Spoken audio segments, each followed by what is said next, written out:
리메이크에서는 일부분 생략했지만 싱글에는 이래저래 내적으로 성숙해지게 됩니다. 선악의 통합이 뭔지 조금 더 성숙하게 이해하고 여차저차 그림자도 잘 받아들이죠. 그런데 싱글에는 여전히 뭔가가 부족합니다. 아무리 해도 사라지지 않는 강렬한 결핍, 그 정체는 바로 여자죠. 네, 여자야. 싱글에는 작품 내내 여성을 향한 강렬한 집착을 보였고 아예 막바지에 이르러서는 친구 엄마에게까지 정욕을 드러내는 추한 모습까지 보여줍니다. 아줌마 사랑해요. 이딴 게 베스트셀러? 그래요. 이번 프록 영상은 주인공이 가진 이상성욕의 진짜 정체를 밝혀드릴까 합니다. 자, 앞서 설명드렸듯이 싱글에는 분명 내적으로 성장했습니다. 데미안이 보여준 것처럼 공격성과 폭력성을 진취와 발전으로 승화시키는데도 얼추 성공하죠. 하지만 융의 이론에 따르면 싱글에가 아직 통합하지 못한 나가 남아있답니다. 그게 뭐냐? 바로 아니마죠.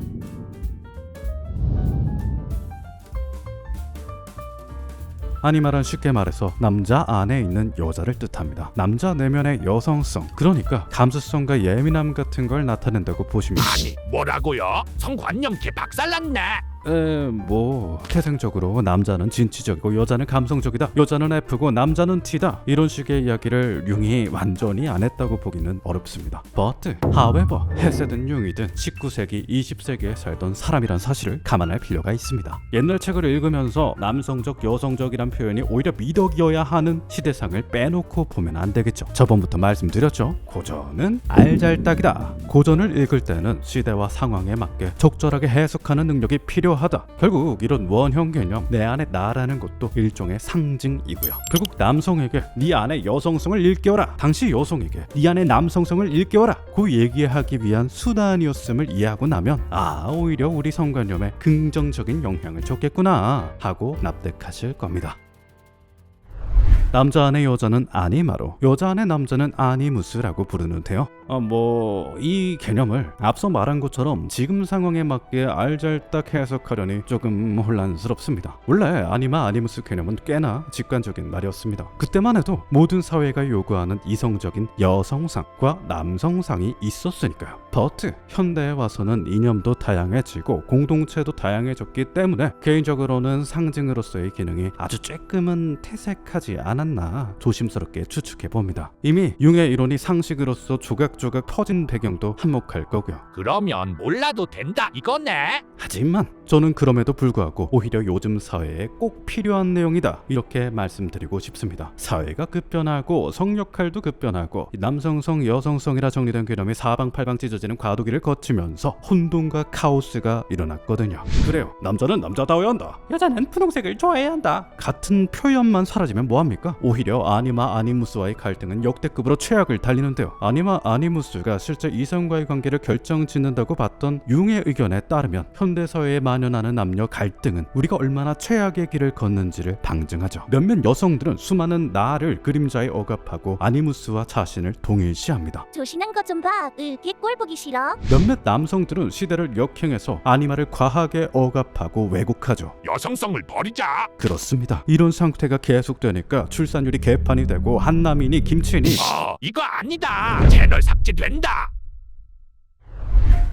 개인적인 의견에 불과하니 귀여운 애교로 넘어가 주십시오. 아무튼 앞으로 제가 말하는 여성적인, 남성적인 이라는 표현에는 그 앞에다가 통념사항의 과거에 같은 말을 의미로 넣어주시면 감사하겠고요. 그러면서 서로의 성별을 유념하기보다 마음속에 어떤 나를 억누르고 있는지 캐치하는 것에 포인트를 주셨으면 합니다. 자, 봅시다. 100년 전 사람이 남자 안에 여자가 있어요 라고 말한다면 이게 무슨 뜻이겠습니까? 아주 쉬워요. 따뜻하고 관용적이고 배려심 깊고 감성적인, 나쁘게 표현하면 말이 많고 변덕스럽고 예민한 나가 있다는 거겠죠. 그렇다면 여자 안에 남자가 있어요는 무슨 의미겠습니까? 진취적이고 이성적이고 합리적이고 용기 있는, 나쁘게 표현하면 권위적이고 폭력적이고 지배적인 나가 있다는 거겠죠. 이런 성향의 프로토타입은 대체로 정반대의 성별이기 때문에 현대인의 무의식에서도 여전히 반대 성별로 나타날 때가 많습니다. 자, 그렇다면 다시 스토리로 돌아와 봅시다. 싱글에는요, 데미안의 가르침을 받아 자기 나름대로 스스로 억눌렸던 나를 만나려고 애를 씁니다. 그런데 분명히 데미안의 말을 들었는데도 뭔지 모를 허전함과 공허함을 느껴요. 왜냐? 데미안은 셀프의 상징이지만 그 이전에 남성으로서의 그림자, 일반적인 악이라 여기는 공격성과 폭력성을 통합하는 것에 메인 초점이 맞춰진 캐릭터거든요. 아직은 싱그레에게 아니마를 만날 기회는 없었다 이 말이죠. 그런데 그때 방황하던 싱그레의 앞으로 한 여자아이가 운명처럼 슥 스쳐 지나갑니다.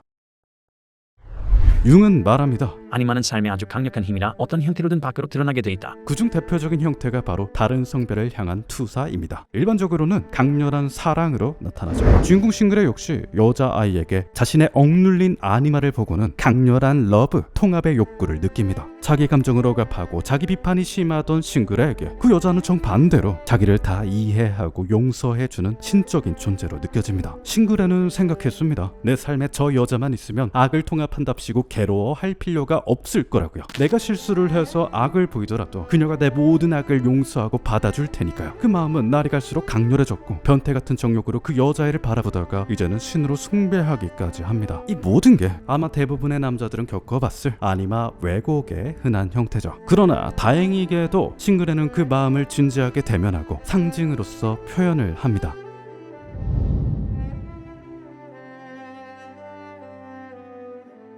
싱그레가 그녀의 얼굴을 그린 순간 그 그림에서 자신의 셀프 데미안을 보고야 맙니다. 네, 그래요. 세상에 그런 여자는 없습니다. 싱그레는 그 여자애가 실제로 어떤 사람인지, 실제로 어떤 성격인지, 심지어 얼굴이나 이름조차 제대로 몰랐었죠. 싱그레가 정말로 집착했던 것은 소녀가 아니었습니다. 그건 바로 본인이었죠.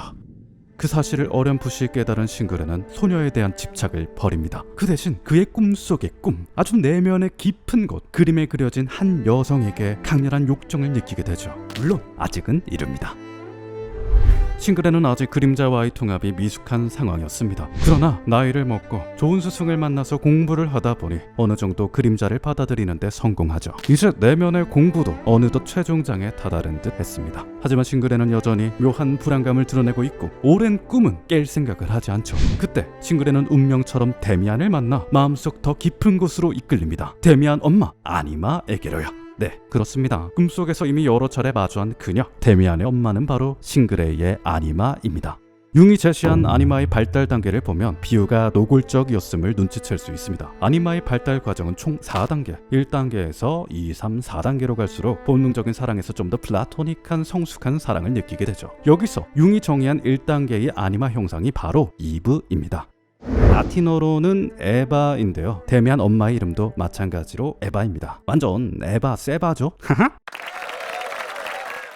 그렇습니다. 데미안 엄마도 대놓고 아니마가 상징임을 나타내는 캐릭터다. 이 부상은 아니마의 가장 초기 발달 단계로서 성적으로만 여성성을 대하고 집착하고 숭배하는 단계입니다. 마찬가지로 싱그레 역시 자기가 스스로 억눌려 왔던 만큼 강렬하게 데미안 엄마에게 하나가 되고 싶다는 합체 욕구, 통합 욕구를 느끼는데 마음속 나와의 통합이라 함은 본 영상에서 설명드린 내용과 같습니다. 그러니까 이성적이고 합리적인 남성적 나의 마음속 깊은 곳에 있는 따뜻하고 배려심 깊고 감성적인 나를 발견하고는 그런 나도 나임을 인정하고 나로서 받아들이는 과정이죠. 조금 복잡한가요? 걱정 마세요. 아주 쉽게 예를 들어 봅시다. 당신이 MBTI 검사를 했는데 T가 70%가 나왔다고 가정해 봅시다. 그렇다면요, 반대로는 F가 30%라는 소리기도 합니다. 그럼 당신이 만약 자신을 T라고 규정하면서 30%의 F를 손에서 놓고 있다면 이건 마치 자기 스스로 최대 70점짜리 인간이 되겠다는 선언과 같죠. 이해가 딱 되시죠? 그러나 여기서 중요한 점은 방금 영상에서도 길게 설명했던 것처럼 나 자신을 잃지 않고 커비처럼 통합해야 한다는 사실입니다. 만약 T가 70%인데 30%의 F만 남긴다면 이건 또 스스로 최대 30점짜리 인간이 되겠다는 선언과 같겠죠. T가 중심이라면 그건 그대로 두되 F에게 주도권을 뺏기지 않으면서 F를 받아들여야 할 겁니다.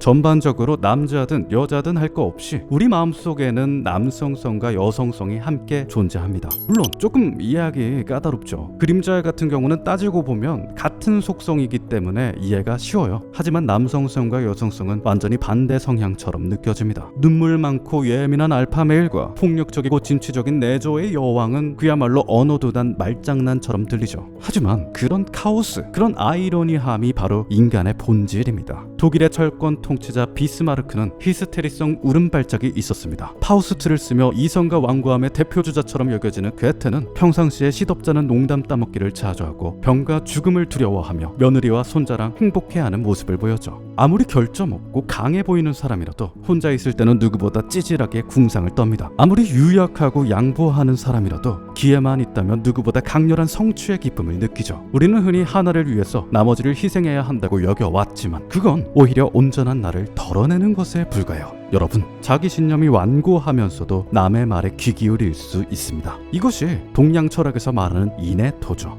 누구보다 진취적이고 강렬한 사람이 또 한편으론 누구보다 공감과 배려를 잘할 수 있습니다. 이것이 요즘 사회가 요구하는 리더십이죠. 세상이 따뜻하기만 한다면 누추한 사회는 우리를 굶주리게 할 것이고 세상의 발전만 추구한다면 삭막한 사회는 서로를 억제할 것입니다. 그리고 그건 우리 스스로에게도 적용됩니다. 여자든 남자든 감성적이고 불안한 나를 버릴 필요가 없어요. 내 안에 조신함이 있으면 좀 어떻습니까? 남자든 여자든 굳이 내 안에 진취적이고 충동적인 나를 버릴 이유가 뭐 있습니까? 그런 나를 억누르지 않고 있는 그대로 바라보고 능히 쓴다면 어떤 나는 삶을 아름답게 만들고 어떤 나는 삶을 더 발전시킬 겁니다. 이렇게 선과 악이 더해지고 음과 양이 합해질 때 우리는 비로소 온전해지고 멋있어지겠죠.